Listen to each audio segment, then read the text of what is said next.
and welcome to Positive Parenting. My name is Irene Atia. I'm a Christian counsellor. And over the next 4 episodes, we're going to talk about different developmental stages of children. I've broken them up into early childhood, ages between 5 and 8, middle childhood, between 9 and 11 years old, early adolescence, 12 to 14 years old, and middle adolescence, 15 to 18 years old. We're going to look at these over 4 different episodes, the first being early childhood. But before we get into them, there are some common developmental needs across all these stages of development. And those needs apply to each and every stage. Each and every child, irrespective of their age, needs these things. And without those things, they're unable to completely develop in the stage that they're in. The first need is a positive self-concept. They need to have a healthy self-esteem.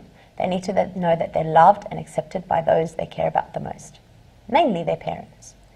Second, they need to experience success in what they try to do. Every child needs a sense of accomplishment and achievement in something that they do. You need to find something that your child is good at and encourage them at it. Find out what their passion is. Find out the thing that they love to do and do more of it, and give them the opportunity to feel that sense of accomplishment and achievement in their life on a daily basis. It's also important that as they grow, they become increasingly independent, that they do for themselves the things that they are capable of doing for themselves. Sometimes as parents, it's hard to let go, and it's hard to let our kids do things that we know we can do better. We know that we can make their life easier by doing for them. But children have an intrinsic need to be more independent, to do more for themselves. That's what allows them to grow into independent, healthy adults. So increasing their independence is something that's needed across all the stages. As well as that, they need to give and receive attention. They need to practice being heard and hearing others. So conversation is important. It's important that from a very young age that I have two-way conversations with my child, that I give them the opportunity to speak to me as well as give myself the opportunity to hear what they have to say.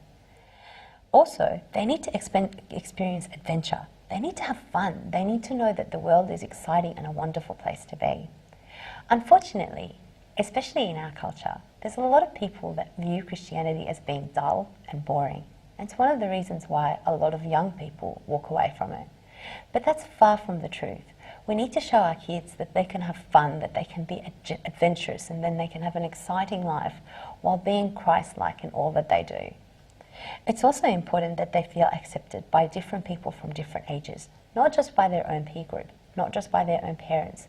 A social environment and a healthy family setting is critical for the development of every child.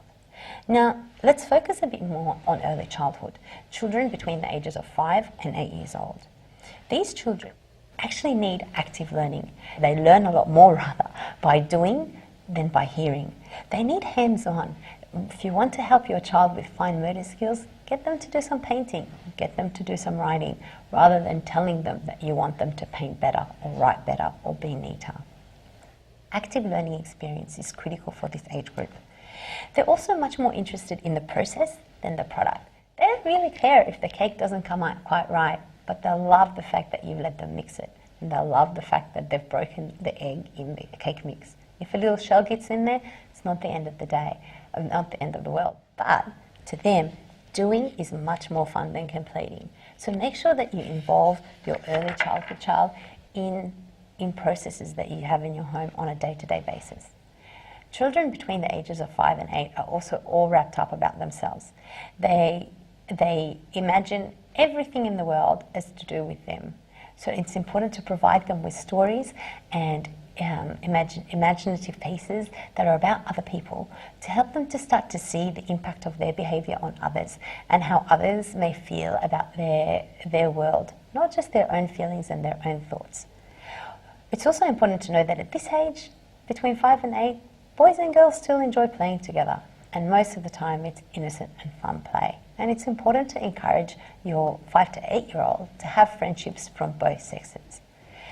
Thinking is very concrete at this age. They usually think everything is right or wrong. They don't see grey. So it's important to be very clear about your expectations of them and to tell them what's right and what's wrong. This age is easily motivated. They'll always try new things happily. So it's important to give them opportunities to try lots of new things. They're naturally curious and they want to make sense of the world. They're also very sensitive to criticism. So you need to always make sure that you have positive feedback to them. Even when you want them to do something differently, find something that they've done well. Focus on that and then talk to them about how they can do it even better next time. They have a strong desire for attention and the affection of adults, so it's important that we give them that. And they're often seeking adult approval. They want to know that they're doing the right thing. They want to know that they are okay. This is a critical time for building self-esteem, and you need to tell them that they are the apple of your eye, that they bring you joy, that you're happy and that you're delighted in their presence. Saying things to them like, I love watching you swim, or I love hearing you sing, are enough, and that's all that they need. They don't need to be compared to others. They don't need to be analysed in terms of where their performance is with respect to everyone else in their peer group or in their family setting. And at this age, they love teamwork. Get them in a group and get them doing lots of activities together is far more preferable than trying to get them to beat each other or compete with one another. I hope you enjoy your time with your 5 to 8-year-old. It's a short time that passes quickly. Thank you for joining me today. I look forward to seeing you next time.